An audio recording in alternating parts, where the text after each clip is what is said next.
everybody, welcome to Demo Jockeys. I'm Jack Cochran. And I am Adam DiTomaso.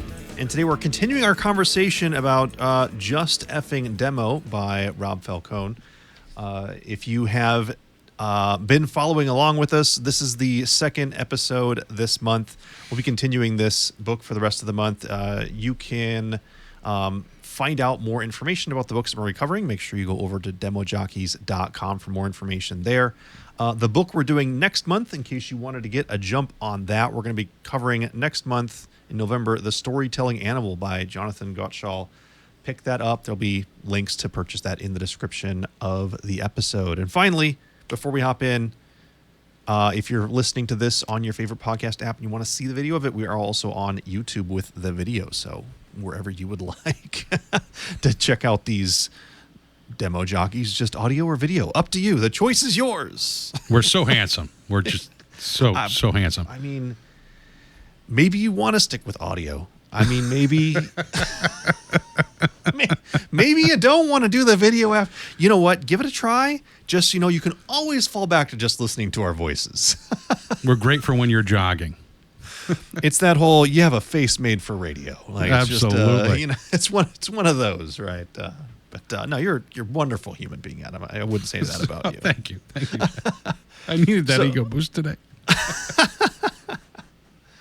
So starting off, thinking about some demos as we hop into our topic for the week, Adam, what do you do, or what's been your approach when you've had to demo and you've had way too many topics, like 9, 10, 11 topics that you need to cover in this one demo? What's been your approach? Well, we've talked about the demo agenda in the last episode, and that's certainly kind of the basis for what I do. But I am a big fan of, if you look at Word and you look at Google Docs, and what I love to do. Does anyone use Word anymore? I mean, just a complete. Sorry, yes, we do. Okay, somebody still uses Word. Good to know. Yeah, I'm familiar with Docs, but yeah. Docs, that's yes. Sorry, I'm still using WordPad. I love on my Windows 95. Sorry, continue. All right, so look at a docs, look at Word. I'm totally sidelining. All right, but the feature that I love the most and that I cannot live without is dots and indents. And basically what I'm doing is when you got 1,000,001 topics, obviously they're very specific. We're going to try topic to feature, but still tell a story, still make it good.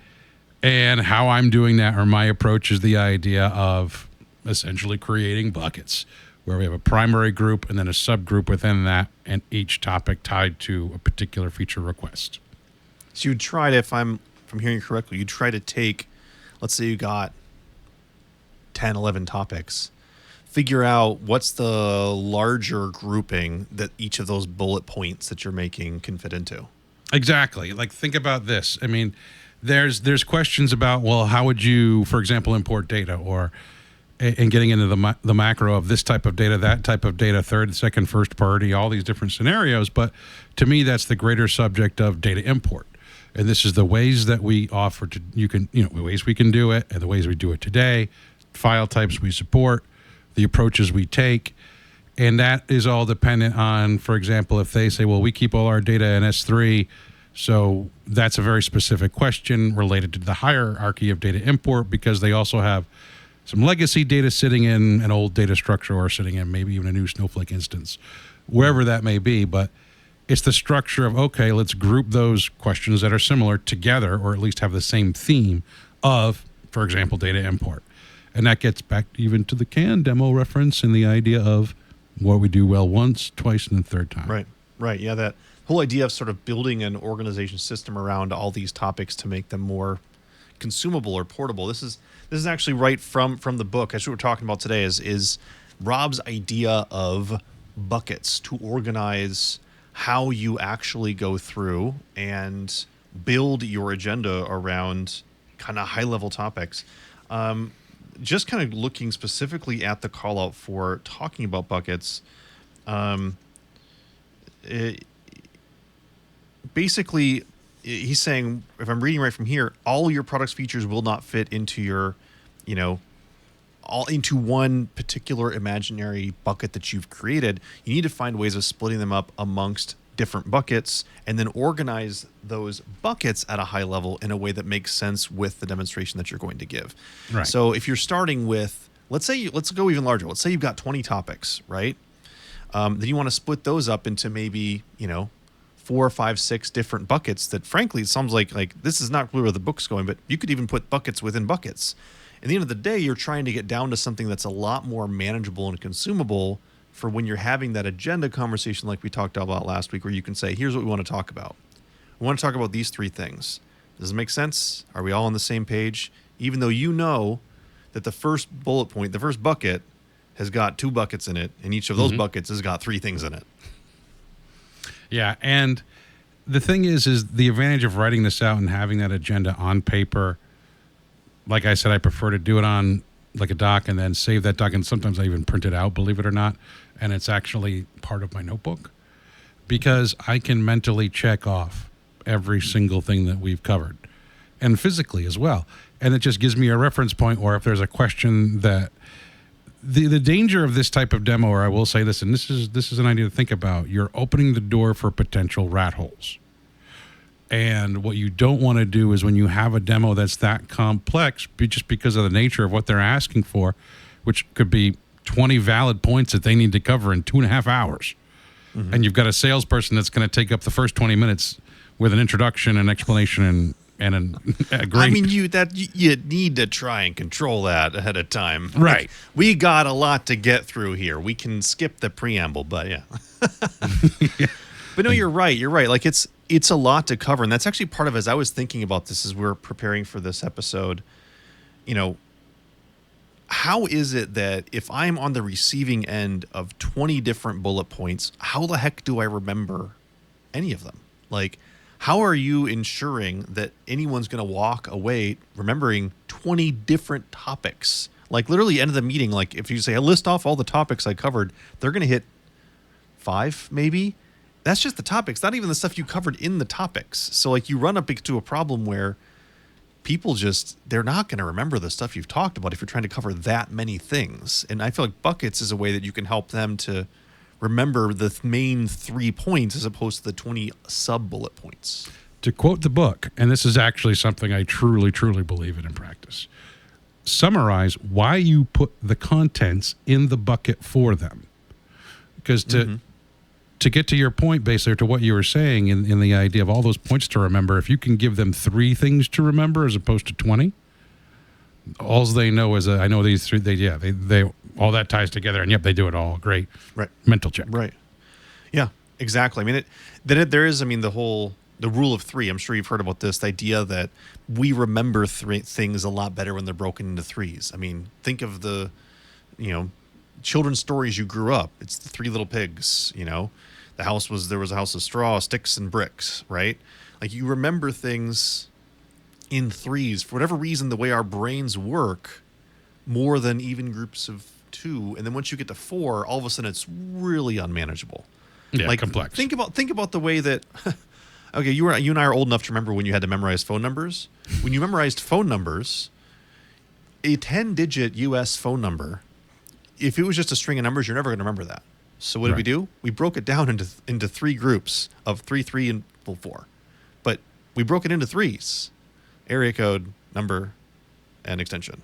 And so it's like, or whatever, there's technical terms for those, but you know what I mean. Octet. Yeah.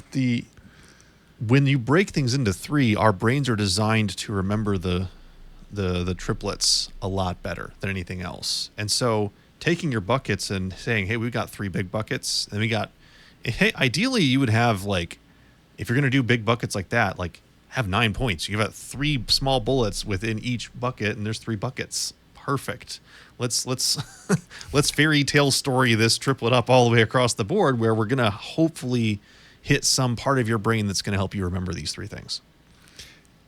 That's, you kind of make an important note there about the 3, and I just want to kind of add another comment onto that. If you think about anything you've ever watched, like a good movie, TV show, there's kind of an arc. It starts out, and it's always broken down to basically 3 acts: the intro act, the center act, and then of course the closing act. And there's always kind of a high point. And you need to think about your demo in the same way. And even when you get 20, 30, 10, 15 requirements, always trying to get 3 buckets, trying to understand, okay, if you're particularly working on a platform where you're taking things in, taking a lot of data in, that's one step. Second step is, what are you doing with that data, or what's actually happening? Well, this is happening. This is what we're doing. And then there's always an output. So really any type of platform you sell, if you think about it as business process management, you think about tag management, you think about marketing campaigns, analytics, whatever, you're always A, a starting point, B, an action, and then C, a conclusion. Mm-hmm. That's the rule of 3 and how we can apply a demo, and then just taking that idea and applying it to what's being described in the idea of bucket 1 being a macro bucket, then bucket 2 getting into the individuals of that bucket, and just reassuring of the details and feature function. Yeah. I mean, the thing you have to be really careful of when you are demonstrating or talking about something you know very well, right? If you've been at your company for any length of time, you know it a lot more than the person you're talking to, period. And you forget what it was like when you were first introduced to sometimes even the concept of the product you're trying to sell. And so what you think of is a pretty easy list of things to talk about and walk through. These are all brand new concepts, and we can only absorb so many brand new concepts, especially without one, having some way of really knocking down at a high level, really short, almost bullet list, but 2, tying it to something that I actually need to care about. And this is something also that Rob had said in his book as well, is you need to take great care in being very deliberate about letting them know why what you're showing matters to them so that they should care about it. So you're talking about the bucket, you're breaking it down into 3s, you're doing, like you said, sort of a nice story arc to keep them engaged with it. But also you got to say, this is why this one matters to you and why I'm even showing it to you. Right. And, that brings up the idea of, again, of validation. Does this make sense? Always that opportunity to qualify. Mm-hmm. And that's just going to push the needle forward. Yeah, you absolutely always have to be doing that. Now there is one thing that Rob talks about with buckets that I'm not quite sure myself how I feel about this. He talks about the way you want to actually organize your buckets, that you want to figure out what's your high-level macro bucket and talk about that first, then get into the smaller micro buckets after that you're showing things based upon sort of that, the largest, the thing that has the most in it first. You're getting through that first. And while I get that point of view, what about in an instance where the thing that is the most compelling part of your demo is actually a really small piece of what your platform can do, but it's the reason why people buy you in the first place? I feel like you would be, if you organize your buckets that way, I feel like you'd be burying the lead. I mean, Peter Cohen talks about in Great Demo, do the last thing first. You want to show the thing that is your wow factor right away, as opposed to the thing that's the most complex or biggest part of your platform. Yeah, I disagree. And I'll tell you why. Because I personally, there's 2 ways to approach that, I think. There's one, the answer to that question is, well, it depends on where the wow is. If you're talking about a platform that the wow is, for example, it does excellent identity resolution. Well, that's something we may want to talk about after we talk about how we import the data, then the next step is. And yeah, that kind of puts the story arc in the middle, but if that's where the wow factor belongs because of how your product is and how your story is, then that's where it belongs. And the other option there, in my opinion, is if you want to lead, there's always the keeping the end in mind, or starting with the end, the result. And that, again, could put the wow factor, bury it in the sense that, well, so we're starting with the end, so this is the experience your customer is going to have. Look how great it is. Now let's talk about how we got there. And then you're pushing the wow factor almost towards the end of the presentation, which could even be more effective. So I think, the only problem with having your wow factor at the end on purpose is you run out of time, because that always happens. Mm-hmm. Important people will tend to leave. And frankly, if you're on an hour conversation, if you've not been wowed by 20 minutes in, you're probably going to lose focus. You might tune out. Like, people's attention is the most ready and available at the start of a meeting. And people will tend to fade out a little bit and get distracted or have to leave early. And then you've lost your chance to wow. Like, that's a huge risk, I think, that I don't think is worth taking. I think you want to try and front load this. Now, I know this is obviously not a given thing, but that's at least been my experience with it. No, and I see what you're saying, but I mean, I think it's situational. I really do. Because sometimes you don't have the opportunity to deliver the wow without delivering the explanation first. And if it's that type of scenario where, you know what, this is the most important thing, I'm just going to kind of lead with that, make that your ending point, if you will. In this sense, that's the starting point of your customer or how the customer would see it. Or make sure that it's a point that, you know, this is what we're doing. Now, why are we doing this? What is the business value? And what that is it's kind of breaking your story, in my opinion, which it really is. If the wow factor is so important that we want to lead with that, we want to lead with this thing that typically happens in the middle, like we're excellent at data management, and the fact that we can do all these great things is the wow factor. And just to, I mean, you could even call it a specific product if you want. We won't do that here, but there are products I've seen the value of that product was the fact that you could do that action within it. So starting there is starting in the middle of the story, but you're saying, okay, here's the immediate business value of what we are. This is what it offers you. This is the value it is. Now look at it in the flow of a story, and this is how it affects your business and your daily life. And I don't think there's anything wrong with having a completely broken story, so to speak, right? Yeah. If you think from a newspaper perspective, the reason why someone will click on an article is because, well, okay, news articles have changed. Now they're all clickbait. But like in the headline or in the first sentence, you want to get to the really important, relevant information, not bury that in D5. Again, people who've never read a newspaper don't know what I'm talking about with that reference. Right. But you want to make sure that before someone loses interest and walks away, they've seen the most important thing. And what I've seen actually work really well is it's almost like a reverse baking show where it's, here's our finished product. Here's what we're going to build today. Stick around to see how we made it. And then you put that off to the side. Baking show is where you pull the creative one right out of the oven, right? But this is where you're saying, hey, this is what we're working towards. This is the reason why you're here. This is why you should pay attention. I know it doesn't make much sense maybe how we got here, but we're going to get here, and this is where we're going. So you're almost helping someone along with understanding why they should pay attention, which again is a little different from, again, how you would do it in like a training where you're trying to teach someone the steps to get there. I really would hesitate with wanting to leave something to someone's attention. As someone with a short attention span, I would really hesitate to want to leave something to the chance of a short attention span person, so to speak. That's fair. That's fair. I mean, there's other sentiments that we should mention here, I think, too. Part of that is knowing your audience.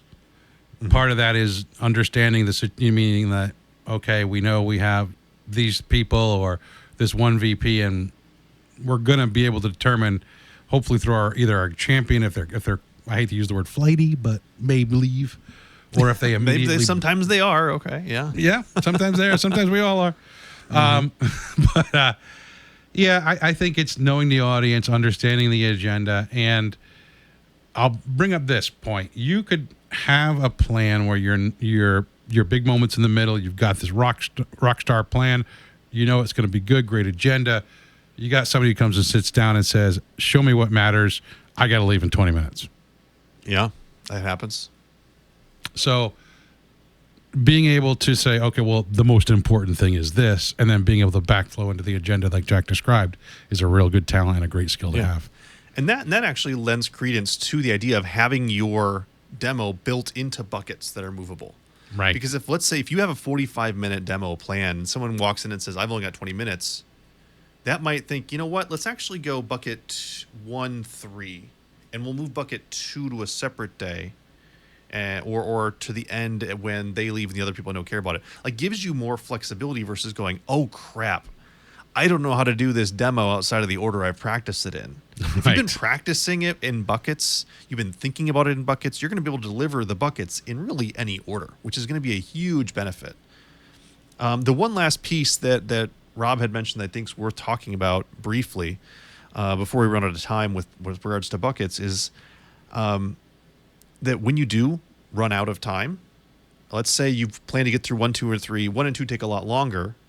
The nice thing about a bucket is this is now my parking lot list. I can take my bucket and move it to another meeting to be rescheduled later. Yep. And that's a great thing about it's kind of funny, the old adage of leave them wanting more, in the sense Yeah, that absolutely. you want that. Oh, we didn't finish. We gotta schedule another meeting. That's right. We're staying in communication with you, and that just helps you again build your champion. Do a lot of great things in that regard. Yeah, absolutely, absolutely. So love the buckets. If you're not using buckets, do recommend start to use them and see how it goes. Let us know in the comments if you've used buckets and how you've seen them work. But before we go, we do want to make sure we head over to the demo zone for this week. Adam, what do you got for us in the demo zone? Oh, the demo zone. So what we're going to talk about today is what we like to call your pre-flight checklist. What you need to know, what you need to have done before you actually go walk into that demo. I love this. Particularly if it's on site. But there are a lot of things that you want to consider. And one of the things, for example, is knowing, is there a projector in the room? I know it's very common nowadays, but it can't hurt to ask. Wi-Fi, do we need to have certain access? These are all just general questions that allow you to keep an open communication with your prospect, but also allow you to, again, potentially maybe even lead to ask about the agenda or any additional discovery. But more to the point, you understand what their dress code is. You understand what their for example, Wi-Fi requirements, if you should be 15 minutes early because you know that there's a long security check-in. All of these things to consider. And just as a funny case in point, I've been in situations where I've walked into, for example, a large telephone company and I happen to have a different one and my phone shut off. Not shut off, but my Wi-Fi or phone just stopped working for some reason. Wasn't part of that carrier. There can be funny situations that you may not expect to happen is my point. And that becomes more and more important as companies are going increasingly back to work. More on-sites are going to be happening. And we've been used to more Zoom, but we're going to be, more than likely, companies are going to be wanting you to come on site more. So these are very important things to remember, especially as you start getting back to going back into the office.